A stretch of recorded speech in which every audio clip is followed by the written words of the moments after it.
अब वो सिद्ध करना चाहते अनेक भी हैं ये भगवान देव, अपने सतर के खुदा, अन्य भी खुदा हैं और सब उस एक खुदा के वो नौकर हैं। वो फिर भी खुदा अपने सतर के, जैसे मंत्री अपने सतर का, मुख्यमंत्री अपने सतर का खुदा है, स्वामी है, मालिक है, लेकिन वो कुल के मालिक के सब उसके हैं, उसको सबका कंट्रोलर एक है। अब देखो 10 पृष्ठ पर आगे हम उत्पत्ति 3-4 इसका यहाँ पढ़ रहे हैं। आदम ने अपनी पत्नी का नाम हवा रखा क्योंकि जितने मनुष्य जीवित हैं उन सब की आदि माता हुई। और योहा परमेश्वर ने आदम और उसकी पत्नी के लिए चमड़े के अंगरखे बनाकर उनको पहना दिया। बताओ, अन्यों का निराकार है, उतगेल पीछे पीछे फिर उनके साथ साथ। योहा परमेश्वर ने कहा कि मनुष्य भले बुरे का ज्ञान पाकर हम में से एक के समान हो गया, इसलिए अब ऐसा ना हो कि वह हाथ बढ़ाकर जीवन के वृक्ष का फल भी तोड़ ले के खा ले और सदा जीवित रहे। अब इसे सिद्ध हो गया कि जो परमेश्वर है उसने कहा, जो इनका परमेश्वर है ईसाइयों का, यानी जो पवित्र बाइबल का जो आगे ज्ञान दे रहा, क्योंकि ज्ञान तो ये ब्रह्म दे रहा है, सरपुरुष जो कुरान शरीफ का ज्ञान दाता है, और ये उस अल्लाह अकबर के बारे में बता रहा है कि उसने शायद इनमें सृष्टि रची, ऐसे ऐसे कहा सबको, वो तो चला गया। अब खुद बागडोर संभाल ली ना, सोच ले उसने, वो स्वयं आता नहीं, अन्य रूप धारण कर लेता है। जैसे तीनों पुत्रों को उसने यहाँ के कंट्रोलर बना रखा है, मुख्य ये है कंट्रोलर इस 3 लोग के, एक एक विभाग के मंत्री। तो ये क्या कह रहा है, जिसने आदम को कपड़े बनवाए और उसको मना किया कि बीज का फल ये ना खाना, उसने खा लिया। अब वो क्या कह रहा है कि ये भले बुरे के वृक्ष का फल खाकर ये हम में से एक के बराबर हो गया। इसका मतलब एक से अधिक परमेश्वर हैं, अल्लाह हैं। ये देखो,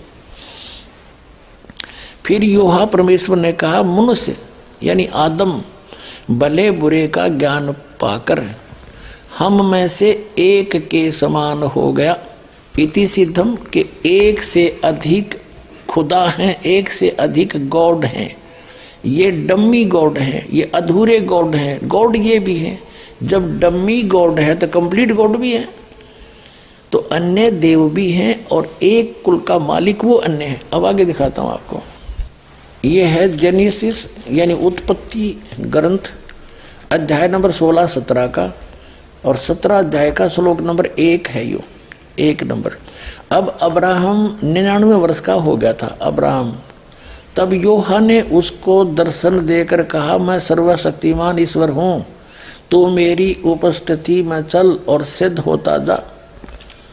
हो गया, यानी निराकार की तरह जब सामने आकर दर्शन दिए।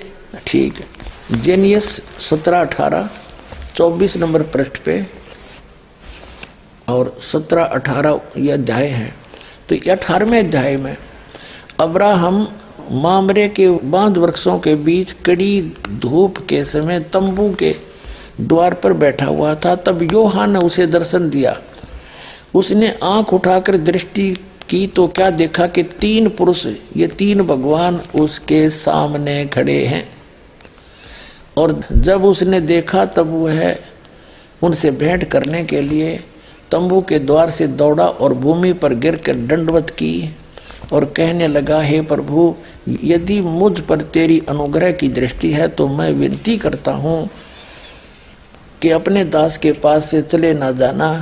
मैं थोड़ा सा जल लाता हूँ और आप अपने पाँव धोकर इस वृक्ष के नीचे विश्राम करो। फिर मैं एक टुकड़ा रोटी ले आऊँ और उससे आप अपने अपने जीव को तृप्त करें, तब उसके पश्चात आगे बढ़ें, क्योंकि आप अपने दास के पास इसीलिए पधारे हैं। उन्होंने कहा, जैसा तू कहता है वैसा कर। अब क्या सिद्ध हो गया? 3 तो हो गए सिद्ध। ये वही 3 हैं, ब्रह्मा विष्णु महेश हैं। रूप बदल कर ये किसी भी रूप में चले जाते हैं, मनुष्य सदृश रूप भी धारण कर लेते हैं। ये चतुर्भुज तक बना सकते हैं, इससे आगे इनके हाथ नहीं बन सकते। तो इसी प्रकार ये अब क्या सिद्ध हुआ कि एक कुल का मालिक है और ये अन्य अपने अपने सत्र के और भी देव हैं, जो बाइबल भी प्रमाणित करता है। और जो ये कहता है कि हिंदू अन्य देवता है नहीं, वो गलत मानते हैं, वो इनकम्प्लीट नॉलेज रखता है। वो कहते हैं little knowledge is the dangerous thing. नीम हकीम खतरा जान, वो नीम हकीम है जो इनकम्प्लीट स्पिरिचुअल नॉलेज रखते हैं। पुण्यात्माओं, परमात्मा की साधना से साधक को विशेष राहत मिलती है और इसीलिए परमात्मा की भक्ति की जाती है कि हमारे प्रारब्ध के अंदर, यानी हमारी किस्मत के अंदर जो दुख हों उनका निवारण हो। क्योंकि पाप कर्मों के कारण कष्ट आते हैं और पुण्य कर्मों के कारण सुख प्राप्त होते हैं। जो हमारे जीवन में, जिसको हम प्रारब्ध कहते हैं, जो हमारे जीवन के अंदर दुख आते हैं वो पाप कर्मों के कारण आते हैं। जो हमारी किस्मत के अंदर पूर्व निर्धारित होते हैं और सुख जो हमें यहाँ सांसारिक सुख प्राप्त होते हैं वो भी हमारी किस्मत में, जिसको हम प्रारब्ध कहते हैं, वो पहले ही निर्धारित होते हैं, फिक्स्ड होते हैं। तो जो हमें सुख प्राप्त होते हैं हमारे पूर्व जन्म के पुण्यों से होते हैं और जो दुख प्राप्त होते हैं वो भी पूर्व जन्म के पापों से होते हैं। और परमात्मा की भक्ति इसीलिए करते हैं कि हमारे जीवन में आने वाले पाप कर्मों के कारण जो प्रारब्ध के कष्ट हैं, दुख हैं, वो टल जाएं। और यदि भक्ति करते करते भी वो संकट ज्यों के त्यों अटैक करते हैं, कैर ढा देते हैं, तो वह भक्ति गलत है, वो साधना ठीक नहीं है। क्योंकि परमात्मा के गुणों में लिखा है कि परमात्मा की सत भक्ति पूर्ण संत से लेने के बाद पाप कर्मों का नाश हो जाता है। और पाप कर्मों का नाश हो गया तो फिर दुख नहीं रहेंगे, क्योंकि दुख का मूल कारण पाप ही होता है। जैसे पैर में कांटे लगे हों और कांटा निकाल दिया जाए तो फिर दुख रहेगा ही नहीं। और भविष्य में जो हमारा पथ है, रास्ता है, उसके कांटे साफ कर दिए जाएं तो फिर भविष्य में उस मार्ग में कांटे नहीं लगते, तो आसानी से सफ़र तय हो जाता है। तो इसके लिए क्या बताया है कि जो सत साधना हो और पूर्ण संत की शरण हो, पूर्ण परमात्मा अल्लाह अकबर कादिर भगवान यानी समर्थ परमात्मा की भक्ति हो, तो फिर वो क्या करता है कि जो पूरी मर्यादा में रहकर साधना करते हैं भक्तात्मा, उनके भविष्य के पाप कर्मों का नाश कर देता है। जैसे पति भरता जमी पर जो जो धर है पाँव और समर्थ झाड़ू देत है, ना काटा लग जावे। कि वो समर्थ, वो कादिर परमात्मा, वो अल्लाह अकबर, वो ग्रेट गॉड, वो कंप्लीट गॉड, वो परमात्मा जब यदि उसकी सत साधना मिल जाती है और पूर्ण संत के माध्यम से, तो फिर वो उस अपनी प्यारी आत्मा के जीवन सफर में आने वाले पाप रूपी कांटों को ऐसे बुहार देते हैं जैसे झाड़ू से एक तरफ साइड में कर दिए जाएं। तो कहते हैं पति भरता। पति भरता का अर्थ है एक परमात्मा को इष्ट रूप में मानकर, एक यानी समर्थ उस अल्लाह अकबर की भक्ति करने वाला, अन्य किसी देव में एज ए इष्ट रूप में श्रद्धा न रखने वाला और सत भक्ति करता हुआ उस अपने जीवन रूपी सफ़र पर यात्रा कर रहा होता है, तो वो समर्थ परमात्मा अल्लाह अकबर अर्थात कादिर भगवान ऐसे झाड़ू देता है कि कहीं मेरी प्यारी आत्मा को कांटा ना लग जाए। और यदि भक्ति करते करते भी हमें दुख होते हैं तो भक्ति ठीक नहीं है, वो परमात्मा समर्थ नहीं है, क्योंकि वो आपकी किस्मत में आने वाले दुखों को, पापों को नाश करने में सक्षम नहीं है। इसी का परिणाम है कि हजरत मोहम्मद जी को उस परमात्मा की भक्ति से कोई लाभ नहीं हुआ, क्योंकि उन्होंने कुरान शरीफ के ज्ञानदाता को अल्लाहु अकबर मान रखा था। लेकिन वो कुरान शरीफ का ज्ञानदाता सूरत फुरकानी चैप्टर 25 आयत नंबर 52 से 59 में स्पष्ट करता है कि वो अल्लाहु अकबर तो कोई और परमात्मा समर्थ उसी की भक्ति के लिए प्रेरणा करता है और कहता उसकी खबर मैं नहीं रखता। यानी कौन? कुरान शरीफ का ज्ञानदाता उस समर्थ परमात्मा अल्लाहु अकबर, उस बड़े भगवान की, उस ग्रेट गॉड की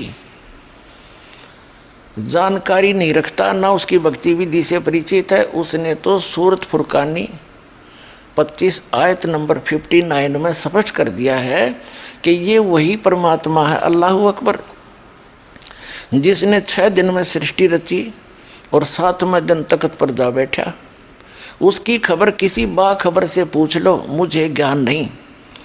यही कारण रहा कि पूरा मुसलमान समाज इस कुरान शरीफ के ज्ञानदाता को अल्लाहु अकबर मानकर भक्ति कर रहा है। उसके द्वारा बताई गई ये नमाज, रोजे और बंग जिसको अजान बोलते हैं, और साथ में ये मांस वगैरह भक्षण करना, ये समर्थ का आदेश नहीं, ये तो इस कुरान शरीफ के ज्ञानदाता के द्वारा बताई गई भक्ति विधि है। और ये समर्थ है नहीं, जिस कारण से हजरत मोहम्मद जी को कोई आध्यात्मिक लाभ प्राप्त नहीं हुआ।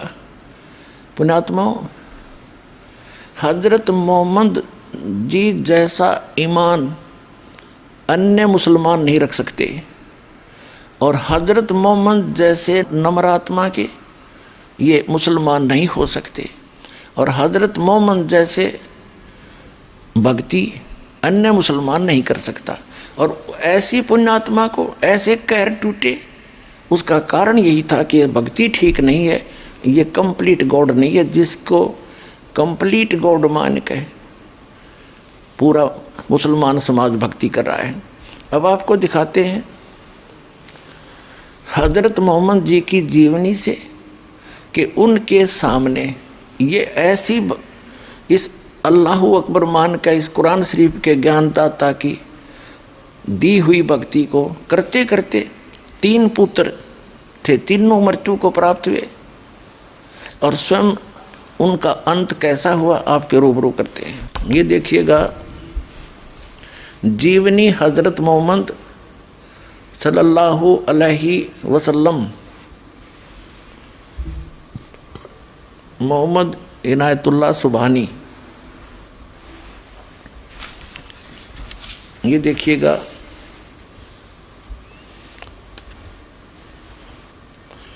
इनायतुल्लाह सुबहानी, अनुवादक नसीम गाजी फलाही, मकरजी मकतबा, इस्लामी पब्लिशर्स, नई दिल्ली।